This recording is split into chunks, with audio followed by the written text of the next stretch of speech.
tried to subpoena some women that he was allegedly cheating on her with. Oh, yes. Nicole has been trying to get their prenuptial agreement overturned by any means, and the Daily Mail is reporting that they've obtained court documents that revealed that she reportedly tried to force 3 of Dre's alleged mistresses to speak out about their involvement with the hip-hop mogul.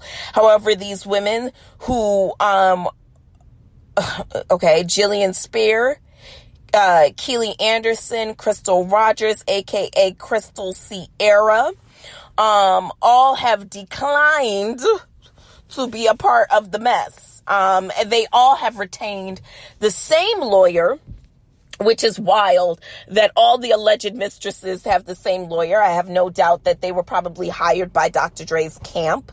So right now, Nicole is trying to bring forth information,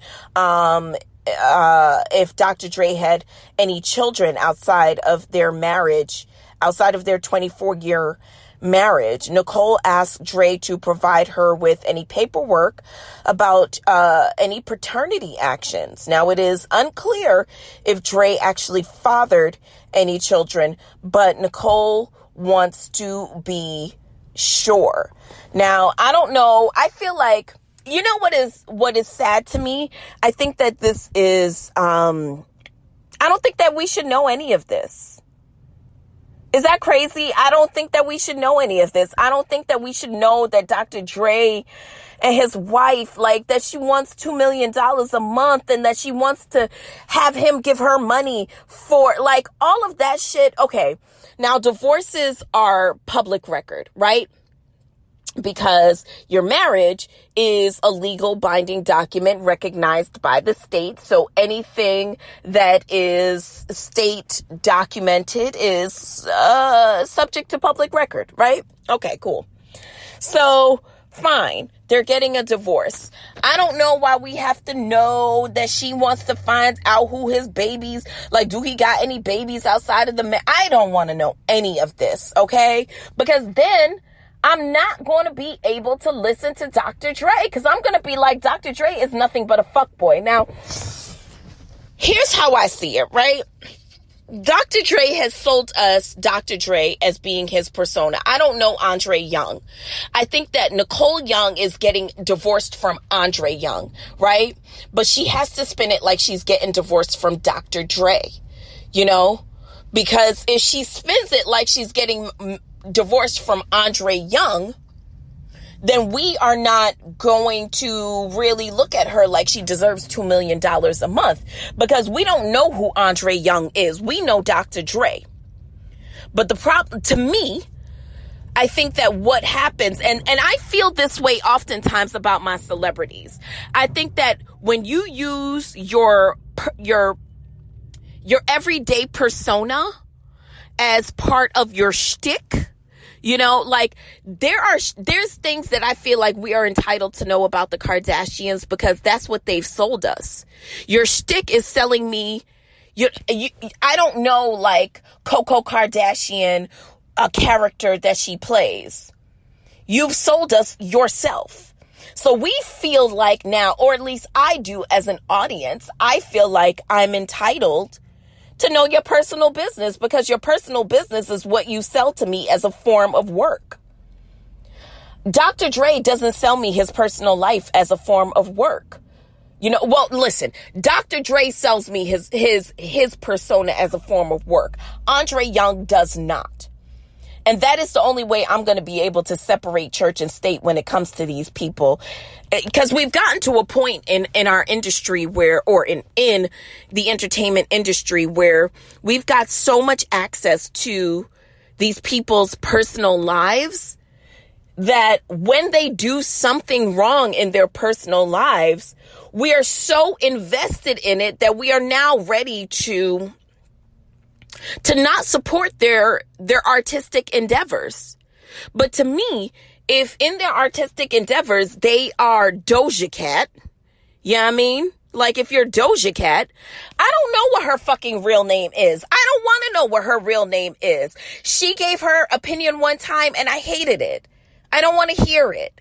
You know, like your public persona is Doja Cat and I love it. Just be that. That's what I signed up for. I signed up for that. I signed up for Dr. Dre. I didn't sign up for Andre Young. All this mess that Andre Young is going through with Nicole Young, none of my fucking business. And girl, you just put it, all of this shit is just getting put out there to make me hate Dr. Dre. But I don't give a fuck about Andre Young. Girl, that's who you married. Okay? So you need to figure that out, sis. Anywho's, speaking of Coco Kardashian, it seems as though her estranged ex-husband, Lamar Odom, is not going to be marrying his new beau, Sabrina Parr. Now, in a Instagram release, Sabrina said, y'all know I'm honest and transparent, so I have to be the first to let you guys know that I am no longer engaged to Lamar. This has been a difficult decision for me to make, but it is the best interest for myself and my children. Lamar has some things that he alone has to work through. I love him dearly, but I am no longer able to be by his side while he seeks the help he so desperately needs. I wish him all the best, and I am asking that you pray for everyone involved. That makes me sad because I was really hoping that both Khloe and Lamar would be able to find love at this point. And it looks like Tristan is, keeping his cock and rockets to himself right now. So I guess they're back together. I haven't really been keeping up with the Kardashians this season just because there's been so much going on in real life that I haven't really had to dial into their brand of false reality, because reality itself has been really wild. But I guess it is to be all of our understanding that Khloe and Tristan are back together. So good on them. I hate that Lamar is still struggling with some demons. But, I think one of the things for all of us to understand is that when you struggle with an addiction, you are forever an alcoholic. You are just sometimes sober. But that addiction always lives. Like anybody who has a penchant for addiction understands that it is really not even the thing that you're addicted to that is the problem. It is an addiction that exists. There is a penchant for an addiction that lives inside of you that drives that behavior, right? So addiction is coming from a place where the body needs to be codependent on an act or something that perhaps may not even serve you, right? There are some addictions that are good. There are some that are bad. To me, all addictions are bad because it is really the behavior behind it that doesn't go to serve anyone, but just my opinion. Okay, so what else is going on besides that? Have you guys listened to the new Busta Rhymes album? I haven't had a chance to listen as of yet, but I hear that I did hear one Mariah Carey Busta tune, and I thought it was pretty dope. That's really pretty much it. There's I feel like, who I've been getting into a lot? Giveon. Yeah, really getting into Giveon. Really. When is the new St. John album coming out? I've heard snippets and some loose tracks here and there, but nothing crazy. Okay, well, listen, let's take a break and we'll come back and we'll set thine own table. So this week, I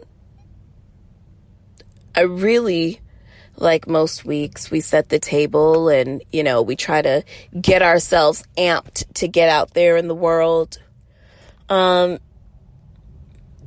So I wanted to set the table for timing, right?